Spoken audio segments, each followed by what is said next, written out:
Okay, thank you. So I'm going to be talking about two tools I've been working on with collaborators at Princeton, Microsoft, and IntentionNet for proactively finding and preventing bugs in network configurations. So this work was very much motivated by the observation that network configuration is still to this day very hard. And it's hard for a number of different reasons. So for example, one of these reasons is that networks are inherently very complex. A typical network is running multiple protocols like BGP or OSPF, and these protocols can interact in very subtle ways with mechanisms like route redistribution. In addition, the configuration languages that are provided by vendors are typically very low level. So you have to talk about protocol level parameters. You have to configure interface level metrics and filters like route maps and access control lists. And even if you can do this correctly for one device, network is made up of many devices. So now you have to configure every device correctly and do so in such a way that the emergent behavior of all of these devices does the correct thing. And in particular, this gets even more complicated when you factor in the fact that links and routers in a network can fail some sort of arbitrarily. And when you put all of these together, it's not so surprising that misconfigurations are much more common than you would expect. So for example, a quick Google search will reveal dozens of top-line news articles about major network outages related to misconfiguration, and you can find new ones seemingly every couple of months or so. And in particular, these misconfigurations can be very expensive as well. So in terms of operator time that's spent debugging and finding these problems, and in terms of lost revenue due to the outages, they can quickly tally up a very large expense. So in the rest of the talk, I'm going to be describing two tools we've been building to try to find and prevent these kinds of bugs in your networks. The first part of the talk will be about Minesweeper, which is a new open source tool for finding bugs in legacy networks. And the second part of the talk will be about Propane, which goes the other direction. It's a top-down approach, which lets you design at a very high level new networks, and then it will generate all of the low-level configurations for you. Okay, so let me talk a little bit about Minesweeper. So in order to understand why we thought a tool like Minesweeper would be useful, let's think about how you can go about finding bugs in your network currently. So one approach is what I'm going to call heuristics, and there's a number of tools that will do this. And the idea is to take your network configurations, do some sort of string matching on those configurations to look for the presence or absence of certain configuration features, and then flag potential issues accordingly. So for example, you can detect things like violations of best practices or poorly designed passwords for different devices and so on. The problem with this approach is that it can miss many bugs. It can report false positives, things that aren't actually bugs. And in general, it's very hard to test any kind of forwarding behavior of your network using this approach. So if you do want to test the forwarding behavior of your network, the current sort of best approach is to either use simulation or emulation. So the idea is to take the network control plane, all of the configurations, run them through a simulator or an emulator, produce the data plane, and then check the data plane for correctness by using tools like traceroute, investigating the forwarding tables, and so on. But this also has a number of limitations. So for example, certain bugs are only going to be triggered in the presence of very specific eBGP routing advertisements for neighbors. And so if you're using a simulator, you can't realistically test out all possible combinations of routing advertisements from your neighbors, because you'd have to rerun the tool over and over again for each combination. Similarly, certain configuration bugs are only going to be present when certain links fail. And again, a simulator, you can't realistically, for large enough networks, try out every combination of link failures to see if your network's still going to be running correctly. So Minesweeper was developed to try to overcome these limitations. It can check a number of properties of your network for all possible combinations of external routing messages and for all possible combinations of link failures. And it does this by translating your network into a collection of logical constraints, which can then be solved by an off-the-shelf constraint solver. And these tools have been developed over many, many decades to be very efficient at finding inputs that can violate constraints. It's available as open source software, and you can find it on GitHub. And we've used it to find bugs in real networks as well. Okay, so the typical workflow of a tool like Minesweeper is as follows. So you start with some collection of vendor-specific configurations. You'll have them in various formats, maybe Cisco, maybe Juniper, maybe Arista. We run these through a tool called Batfish, which can parse them into a vendor-independent format. From here, we use Minesweeper to translate this into logical constraints. You can then add a query on top of this, and we throw it at a constraint solver, which can then check whether or not there are ever going to be inputs to your network that can cause issues. So just to dive a little bit into sort of more technically what's happening in terms of how Minesweeper works, if you have a network like I've shown on the left here with 3 routers, R1, R2, and R3, the first thing we do is we deconstruct this network into what I'm going to call a protocol view of the network. So each router gets split into the constituent protocols that run on that router. So for example, R1 might be running BGP, which is connected to its neighbor R2, and it might be connected to some external peer as well, N1. It might be running OSPF with other neighbors as well as a number of other protocols. We can then refine this a bit further by zooming in on a particular protocol. So this is what I'm going to call the constraint view of the BGP process on R1. And the idea is that we're going to add arrows between the different processes running on these routers to indicate the flow of control plane information. So for example, if connected routes are redistributed into BGP, then we're going to add an arrow between the R1 connected protocol and the R1 BGP protocol. And the idea then is that we're going to associate protocol messages along each of these edges in this data structure. So basically, R1's BGP process might export certain routes to R2's BGP process, and similarly, R2's BGP process will import certain messages from R1's BGP process. The main difference, though, is that rather than computing what these protocol messages are going to be using something like simulation, we're going to treat these as unknown values. We're going to treat them as variables whose values we don't know. So for example, a BGP message has a prefix, which is 32 bits in the case of IPv4, but we're not going to say what exactly that prefix is. And the idea is that instead of simulating the network, we're going to constrain the various protocol messages in the network using these logical constraints. And in particular, the import and export filters in your configurations are going to define the relationships between these messages. So for example, if R1's BGP process has an import filter from R2's BGP process, this defines a collection of constraints relating the messages sent by R2 and the messages received from R1 and BGP. Okay, so just to make this a bit more concrete, I thought I would show an example demo of how you can actually use Minesweeper on a real network. So I'm going to be using it to analyze the network I have shown here. This is a simplified version of a campus network where the campus network is Autonomous System AS2. It has a collection of border routers which connect to upstream ISPs, a tier of core routers which serve as route reflectors in the network, and a tier of distribution routers which connect to individual academic departments. And so in particular, I'm just going to be showing how I can check a reachability property between one of the hosts in this department and the border routers in this network. So I want to make sure that the border routers will always have a route to host 1 here. Okay, so the first thing I would do with Minesweeper is I can load up the Batfish analysis tool in interactive mode to run queries. This is going to bring up the Batfish interface where I can then parse the configurations for this network. I do this by pointing it at a folder that contains all of the network configurations in it, and that's the only input that you need to give it. It'll infer the topology and everything from here. Once the configurations are parsed and loaded by Batfish, we can run Minesweeper queries on it. So for example, I wanted to check reachability between 2 devices in my network, so I can issue a reachability query. I'm going to specify where packets can start from, where I'm injecting them into the network. So I care about reachability from any ingress node, any border ingress node, which I specify with a regular expression here. I'm interested in the packets being able to reach a destination node, which is the department router I was talking about, AS2 Department 1. And in particular, I'm interested in a reachability to a destination interface, which is a particular interface on that Department 1 router.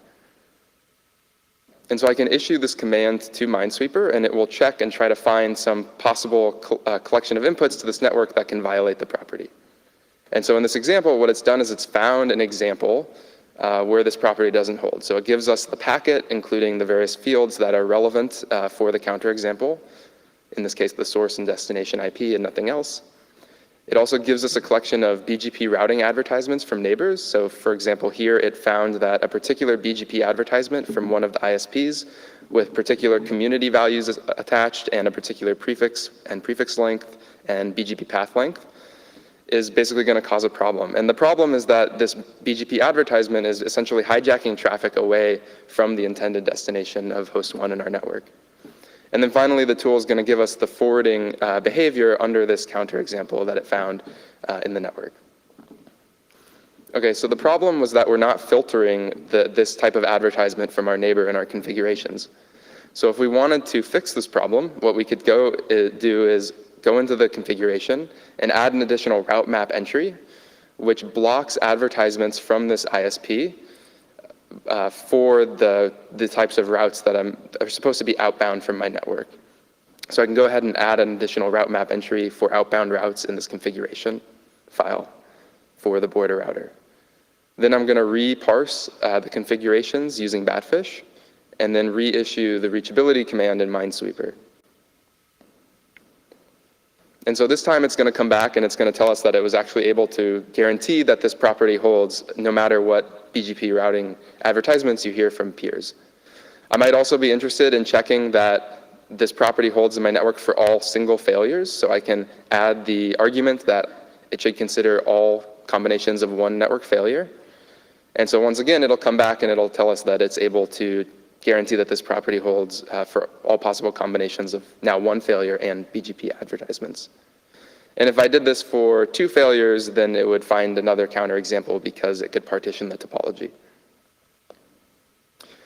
So I showed how you can check properties like reachability in a network. There are also a number of other properties we can check with Minesweeper. So for example, we can check if multiple routers in your network are always going to have equal length paths to a particular destination. We can check if there's any packet which will ever experience a routing loop under any situation. We can check if you're using ECMP, if basically you ever drop a packet on one path, but not along another path, which might arise if you have a misconfigured access control list, for example. We can also check properties like, do 2 routers serve equal roles, like in a data center? So you might have 2 spine routers that you want to check, basically, that do the same thing for all possible inputs. The current features that Minesweeper supports are basically most of OSPF as well as BGP. So right now we support BGP local preference, communities, meds, prepending aggregation, as well as iBGP and route reflectors. We also support static routes, route redistribution, multipath routing, and ACLs. We currently don't support IPv6, although there's no technical reason why this can't be added in the future. So to look at how well Minesweeper performed, we basically ran it on a collection of 152 legacy data center networks we obtained from a large cloud provider. And we didn't really know what the intended policy in this network was, so we tried to check properties that we thought should always hold, sort of regardless of the network. So we checked 2 properties in particular. One was reachability to management interfaces in the network. Surprisingly, we actually found 67 violations of this property. Most of them were caused by some particular environment, so basically a BGP hijacking type of attack, where a BGP peer would send an advertisement with a particular prefix length and path length, and would override the BGP decision process on one or more of the routers. We also checked the equivalence of routers property on a bunch of these routers in the data center based on the naming scheme. So similarly named routers we figured should probably be roughly configured equivalently. We found about 29 violations of this property. Most of them seemed to be caused by some sort of like fat finger copy paste style mistake where every router in a group would have the same exact configuration except 1 or 2 which would be missing a couple of ACL entries. In terms of scalability of the tool, so the networks we tested on so far have been mostly somewhat small, around the order of like 30 routers. But the tool does seem to be fairly fast for these. So this is showing the time it takes to verify the reachability and the equivalence of these router properties for these various networks sorted by lines of configuration.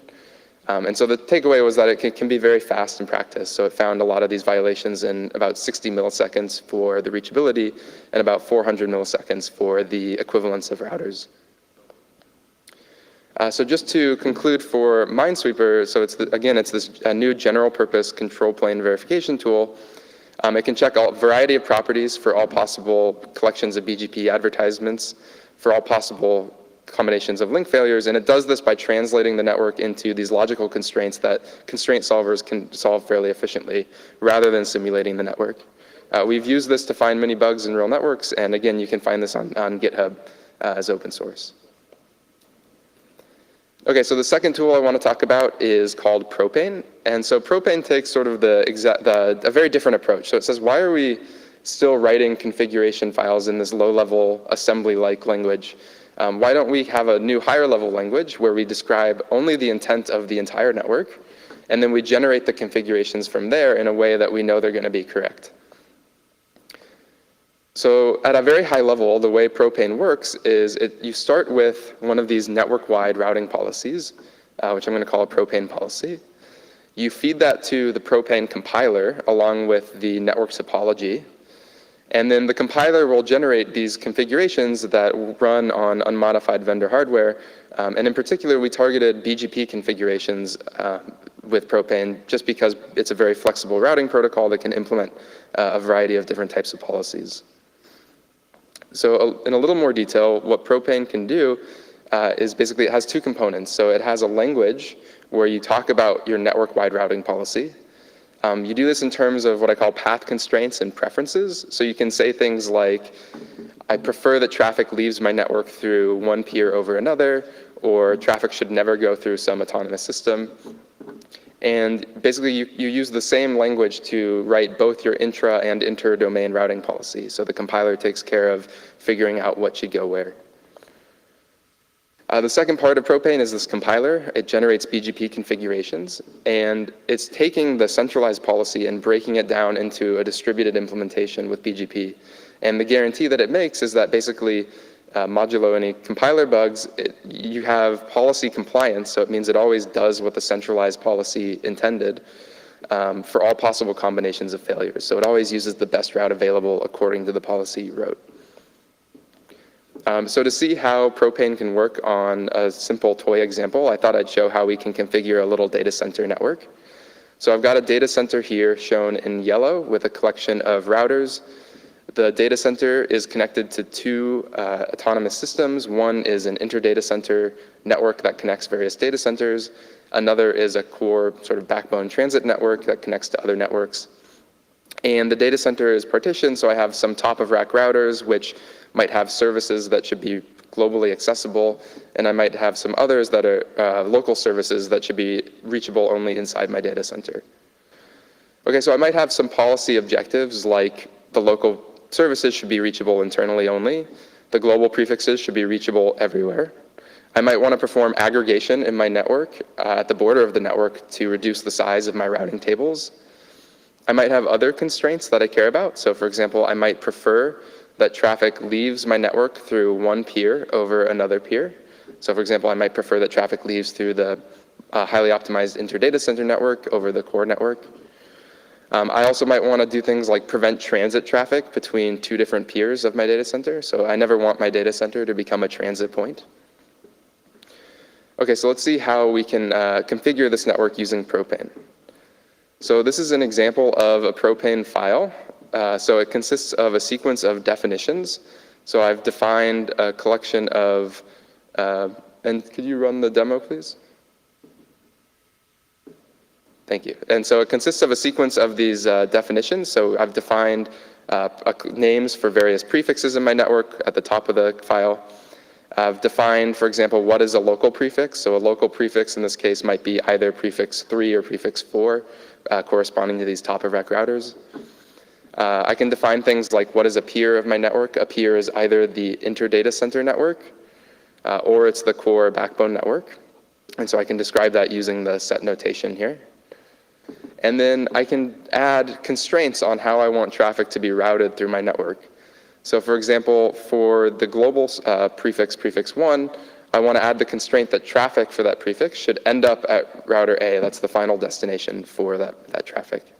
And I can add similar constraints for these other prefixes in my network. For any other traffic, which is not internal to my network, I can add a constraint that says basically it should leave my network. It needs to end outside my network. And I can add other constraints. So for example, I want it to exit my network through either the inter-data center network or the core network. And I'm going to have a preference for the inter-data center network here. And that's what the arrow operator is saying.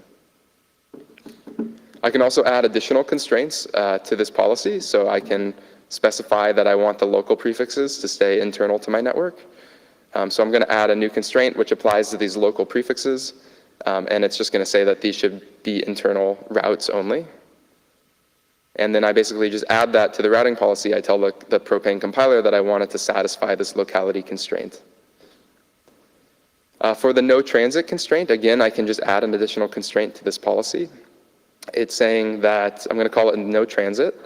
The policy constraint here is going to apply to all traffic, which I'm going to write by true, which matches any traffic. And I'm going to add the constraint that traffic should not transit between two peers of my network.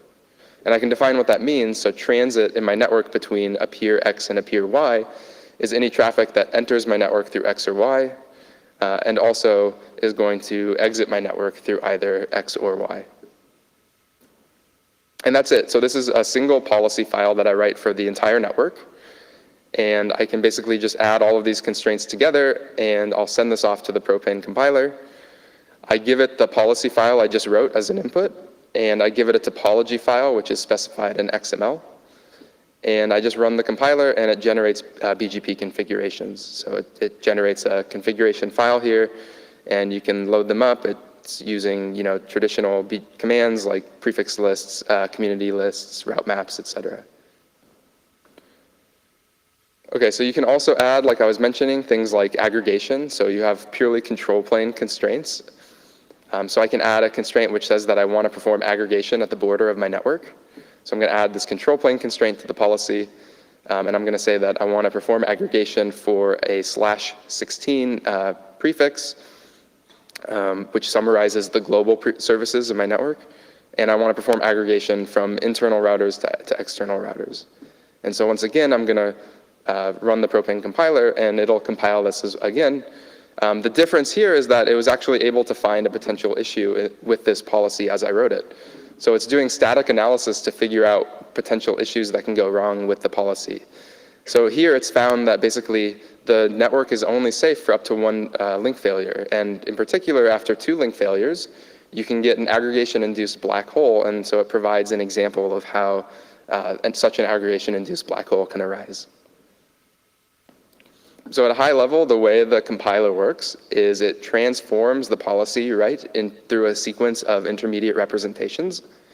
So you write the initial Propane policy, which is parsed by the front end of the compiler. This gets converted into a slightly simpler version that combines all of these constraints together called the RIR. We then merge this with the topology into a data structure, which lets us analyze both the topology and the routing policy together. And so this is where we can figure out how to decompose the policy you write into device-by-device configurations, how to set up things like BGP local preference and communities and so on. From here, we generate a slightly higher level intermediate representation than vendor-specific languages. So I call it abstract BGP. And so it's basically things like route maps, access control lists and whatnot, but not tied to any vendor. We do a number of minimization steps to try to make the policy as small and human understandable and readable as possible. And then as a final step, we generate individual vendor configurations. And so right now, we're mostly targeting Cisco and Quagga, although it's fairly easy to extend this to add new vendor languages. So more specifically, the Propane compiler, as I mentioned, generates Cisco and Quagga. It includes a number of other analyses that I really haven't gone into. So it has things like detecting unused backup paths. So if you write a policy which says to prefer one path over another, but it figures out that that second path can never actually be used, it'll let you know.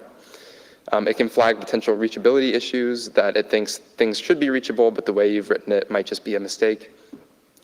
It can find aggregation-induced black holes, as I showed you in the demo, as well as unused prefixes, unused aggregates, and so forth. You can also configure the compiler with a number of different commands, so you can tell it that you do or don't want to use various BGP attributes like meds or prepending or so on and so forth.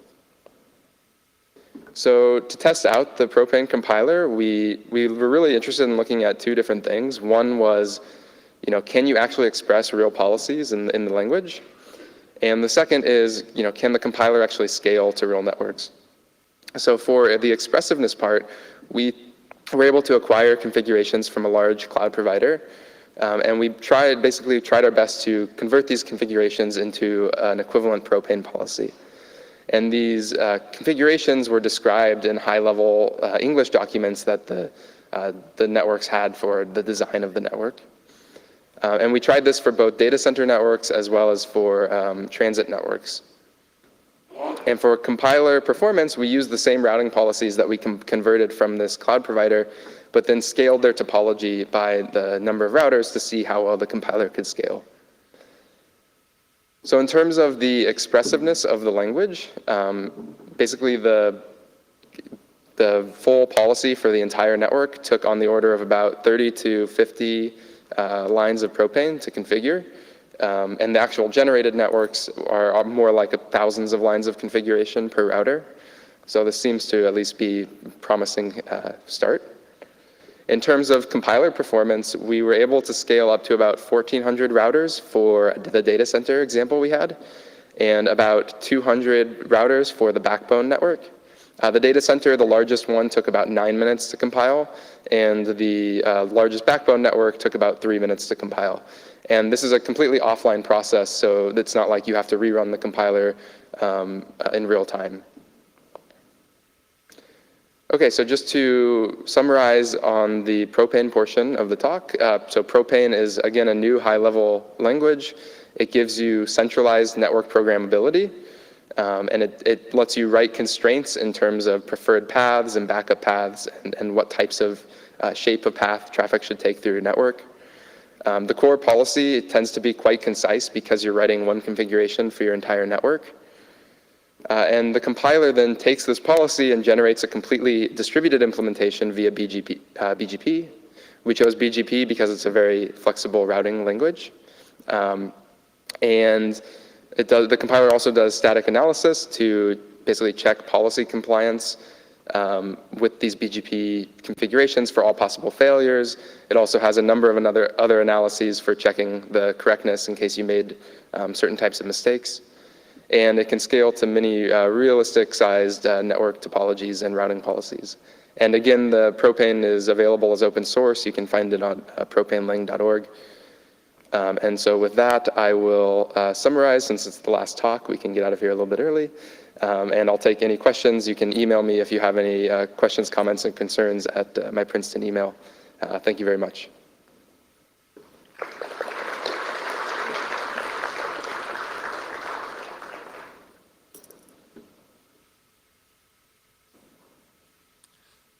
Great talk. Thank you, Matt Petak, who I noticed in your definitions file for Propane, you had things like prefix, curly brace 0, 2 to the 32, curly brace. And then at the end you sort of said, well, I don't do IPv6, but it should be easy to add. If you're doing iterative testing through the entire range of constraints like that, while v4, 0 to 2 to the 32 isn't that bad, I think it'll be slightly non-trivial to do that for the v6 space. So. Yeah, so actually, I think, so the way these tools work, so when I say it's some 32-bit value, the tool isn't actually searching through all 32-bit prefixes. So there's some constraint that we generate which says that the prefix is some integer which is bounded between 0 and 2 to the 32. And the way these constraint solvers work is basically they're going to search through the space of values symbolically. So rather than looking at every particular value, they're going to look at only the ones that are relevant given the configurations you've written. So if I have a configuration file which has a route map that filters on a particular prefix, and that's the only filter I have, then there's really two cases, the ones that hit that filter and the ones that don't. And so it's exploring them like in that way. So when you go to IPv6, the constraint is basically going from 0 to 2 to the 64, but it's still only having to check a number of different examples that's proportional to the policy you wrote rather than the actual space of values. So at least we think it should scale fairly nicely. Avoiding the combinatoric explosion. Exactly. Okay, That's awesome. Thank you. That's right. Good talk. Thank you. Stage left. Hi, I'm Crispy, IBM Software. I like the stuff that you're presenting. On the propane one, I know that you're dropping a Quagga/Cisco config. How difficult is it to add like another vendor like Juniper or something? Is it something I could easily do, or do I need to recompile absolutely everything? Yeah, so I think that's actually the easiest part of the compiler. I think it's like 50 lines of code is the actual translation, or maybe 50 to 100 lines of code to translate to a particular vendor. So the intermediate representation we use is things like route maps, access control lists, things that are very easy to translate to something like Cisco. It's just a syntactic change. And the other thing is that because we're generating these configurations in a particular way, we're choosing certain BGP features but not others, we only have to support that fraction of the configuration language that the vendor has. So we only have to describe translation for this subset of BGP, which also makes it a bit easier as well. Okay, thank you.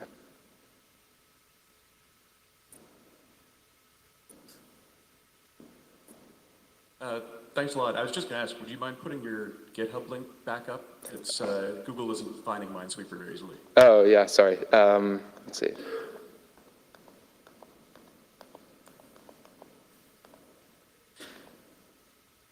Yeah, so it's available. It's under the Batfish project, which is an open source network analysis framework. And yeah, you can find it as a branch on Batfish. And there's instructions for installing and running Minesweeper at that URL. All right, great. Thank you very much, Ryan. That was very informative.